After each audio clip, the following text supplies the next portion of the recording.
Hey guys, I'm sitting with Parth, who is one of the topper in IPMAT exam. So today we will try to understand how the paper was and what the strategy should be to handle IPMAT like exam.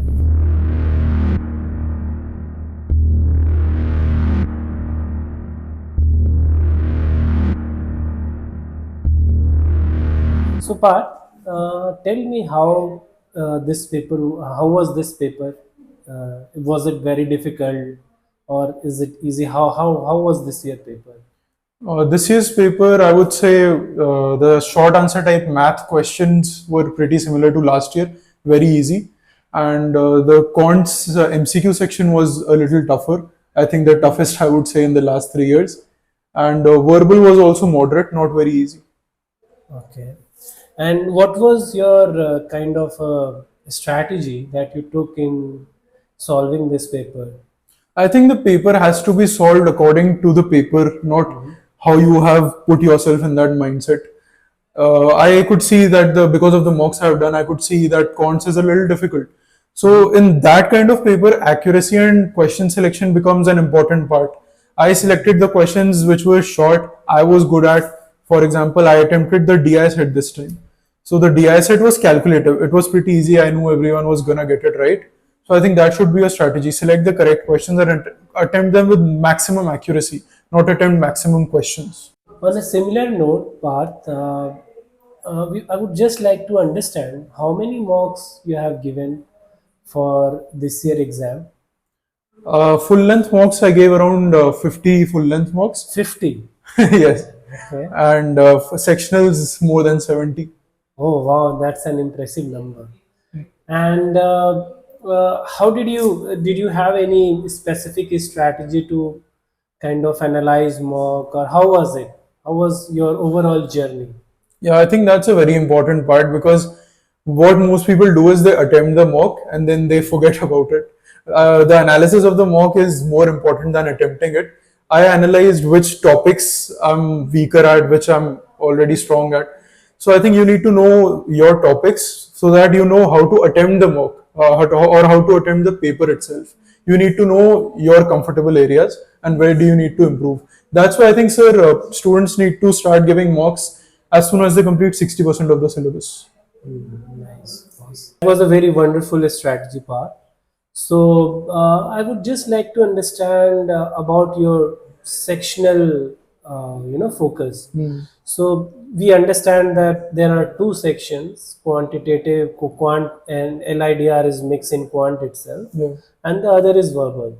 So could you help us understand what was your strategy in quant, LI, and DR? I think, firstly, I would emphasize that question practice and the number of questions you solve is the most important strategy. And the resources are pretty much similar nowadays. If you want a resource, I would say you can do Arun Sharma or any of your coaching resources. Even Study Anchor's resources are really focused and great. And otherwise, I think why question solving is important because in an exam like IPMAT, most questions have a fixed syntax sort of or an algorithm to solve it. So that just tests if you're familiar with the question or not. Then you'll solve it. You know how what's the method, how to solve it. Otherwise, you'll waste time in it.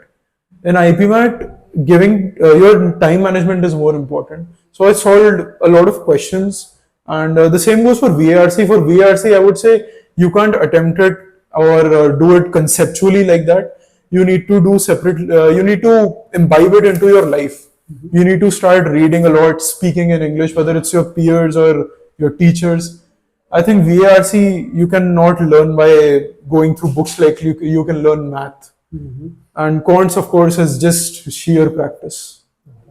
So, if I understand VA and RC, there are two sections. One is verbal ability, and the other is reading comprehension.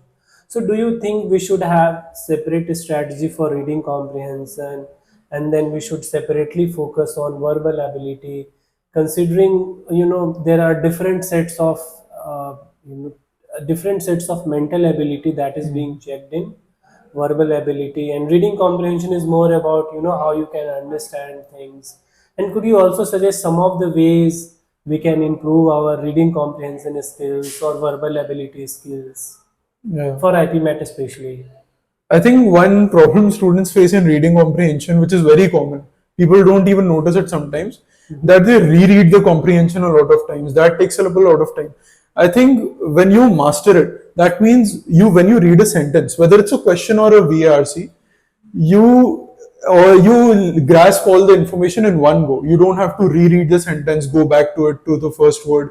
So that saves up a lot of time. And if you ask me a detailed tip for RCs, I think you should go through the questions given first, so you know how to approach the RC, what information to look for while reading it, so that you don't have to go back to it and look for that information again. And for verbal, it's just as I said, it's all on reading and how familiar you are with English. Mhm. So I will just focus on reading comprehension aspect, because I feel that there are somewhere around 40 or 30% of marks goes to reading comprehension. Yes, yes. This year, though, it was another RC. So it's around 45% Yeah, yeah. reading comprehension.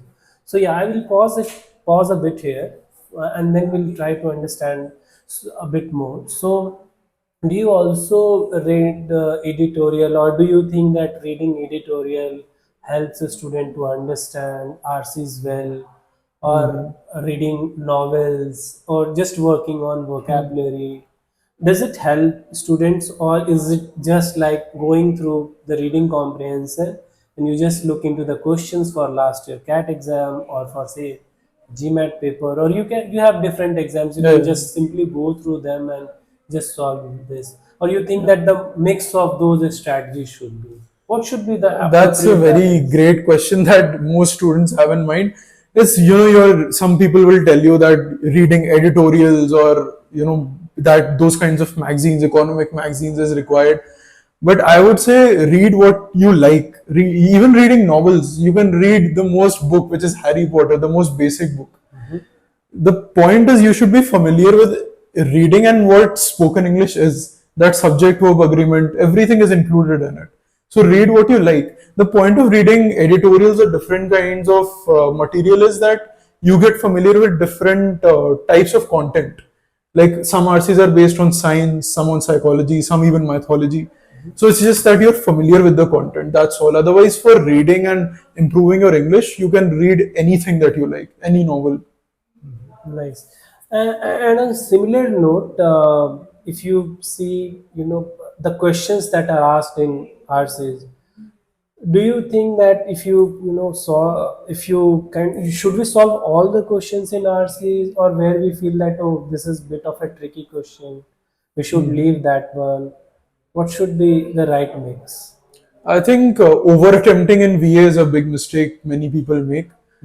Like this year's RC, one RC was quite tricky, the questions, and people attempted all of them but got 3 4 wrong. So I think you should analyze in the first read that how the RC is, how the questions are, and if it's worth attempting, and even analyze the options if you can attempt it. Because what happens is people over attempt in VA and then they get negative marks. I think if you give the RC a first read, it's like a DI set. If you give it a first read, you know how much you can solve it. Okay. And how much time should a aspirant spend on this section? If I, if I say I have 8 hours, I go for this preparation. How much of my time should go in or what percentage should go in reading comprehension, considering this as a 40 to 45% of overall VA section? Yeah. I think that totally depends on the level of preparation the aspirant is at. Like for me, for example, I was pretty good at VA before starting the prep already. So I gave more of my time to Quants to improve it. But irrespective, I would say everyone should do at least 2 RCs a day, practice 2 RCs from wherever you can. And because that maintains a flow and that makes you, it gets you in practice. Oh wow, that's a wonderful strategy for at least for this written test. Now moving on to your interview section, how is your interview preparation going on, and how, I mean, what strategy you are taking to do this? Interview prep is going quite well, and even studying here at Study Anchor, the interview prep and personal mentorship really helps, because I think interview is a very personal preparation, and here personal mentorship really helps the mock interviews really help, because even as जितना मतलब जैसे written में mocks जितना helpful होता है उतना ही interview में भी it helps. So I think that's a very important step, and here I get n number of mock interviews to analyze myself. Oh, nice. That's wonderful. So that's it for now, guys.